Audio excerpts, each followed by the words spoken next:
Shalom, shalom les frères, j'espère que vous allez bien, que le Très-Haut soit glorifié par le Mashiach.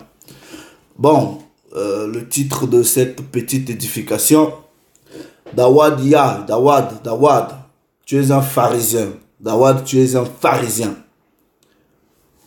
Mais écoutez la réponse de Dawad, mais oui, les pharisiens maîtrisent la loi. Bon, les gens qui me connaissent, qui parlent avec moi, ils peuvent témoigner que je suis très taquin. J'aime bien titiller un peu mes frères, on rigole, on se fait des blagues. Voilà, je suis comme ça. Et donc j'avais remarqué que il y a quand même pas mal de gens là qui viennent me traiter de pharisien. Pas que moi, tous mes frères, on nous traite de pharisiens, des choses comme ça. Et moi, un peu dans connaissant cela, voilà, comme je suis toujours taquin, je suis parti. J'ai écrit au frère Dawad en disant, ah, Dawad, tu es un pharisien. C'est pas normal. Mais la réponse de Dawad est restée dans ma tête.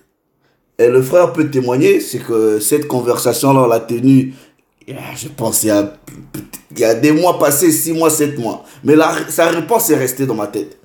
Et c'est sa réponse que je vais essayer de partager ici. Pourquoi?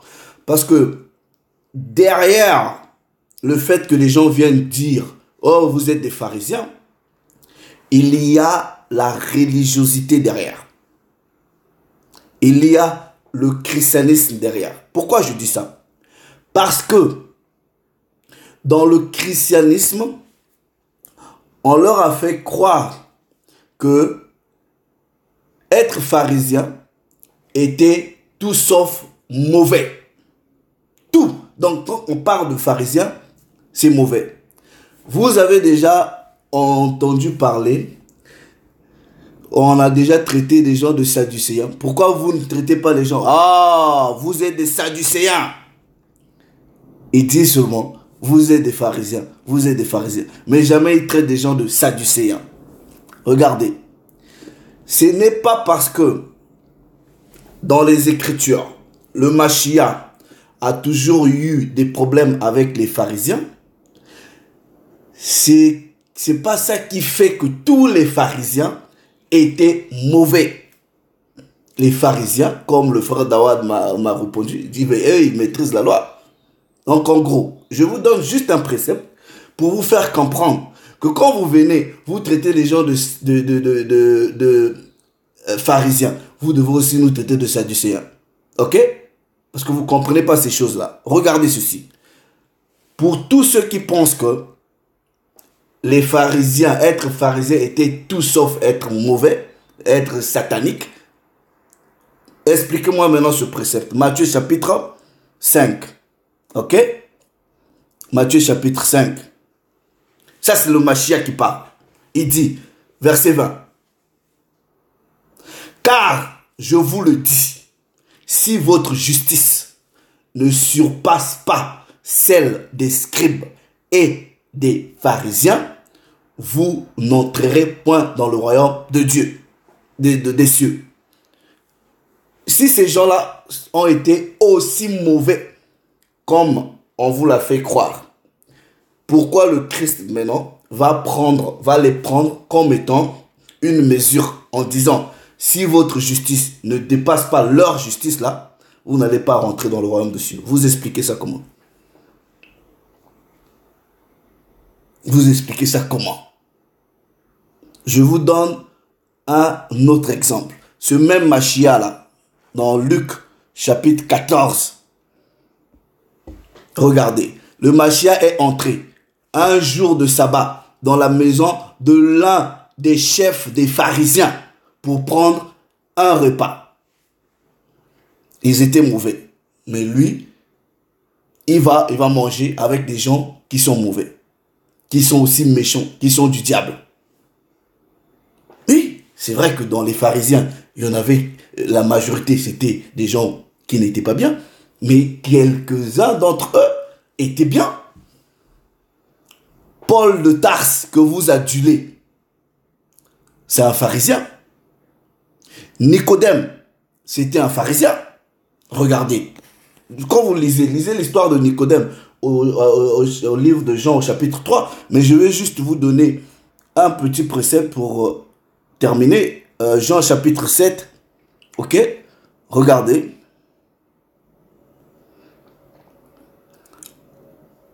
Hold on.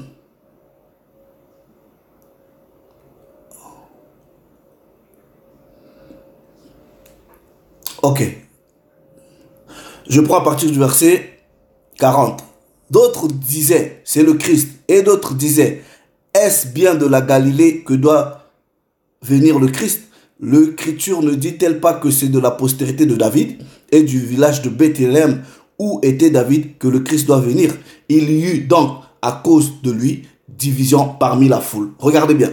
Quelques-uns d'entre eux voulaient le saisir, mais personne ne mit la main sur lui. Ainsi, les huissiers retournèrent vers les principaux sacrificateurs et les pharisiens. Ok? Et ceux-ci leur dirent, pourquoi ne l'avez-vous pas emmené? Les huissiers répondirent, jamais homme n'a parlé comme cet homme. Regardez, les pharisiens leur répliquèrent, est-ce que vous aussi, vous avez été séduits? Maintenant, verset 49, y a-t-il quelqu'un des chefs ou des pharisiens qui ait cru en lui? Mais cette foule qui ne connaît pas la loi, ce sont des maudits. Maintenant, regardez, Nicodème, verset 50, Nicodème, qui était venu de nuit vers le Mashiach, et qui était l'un d'entre eux, leur dit, notre loi condamne-t-elle un homme avant plutôt qu'on l'entende et qu'on sache ce qu'il a fait? Ils lui répondirent, es-tu aussi galiléen? Examine et tu verras que de la Galilée, il ne sort point de prophète. Et chacun s'en retourna dans sa maison. Nicodème, il a bien agi. Est-ce que vous comprenez? Pharisien, Paul de Tarse, pharisien. Donc, tellement que vous avez le mindset de la religion, dès qu'on vous traite, même, moi je veux que quelqu'un vienne me dire, Dawa, tu es un sadducéen, Allegra, tu es un sadducéen. Quand vous traitez les gens que des pharisiens, les pharisiens au moins, ils connaissent la loi, au moins, ils maîtrisent la loi. Voilà. Mais, selon les Écritures, leurs chefs, ok, la plupart de leurs chefs étaient des gens mauvais. Bon, à moins que vous dites, Allegra, tu es un chef pharisien. Ou Dawa, tu es un chef pharisien. Moi, les honneurs là, j'en ai pas besoin. Vous pouvez garder ça pour vous, pour vos pasteurs. Voilà. Donc, la réponse de Dawad est une réponse que seul celui qui a l'esprit du Père va comprendre. Le Père soit encore glorifié. Shalom.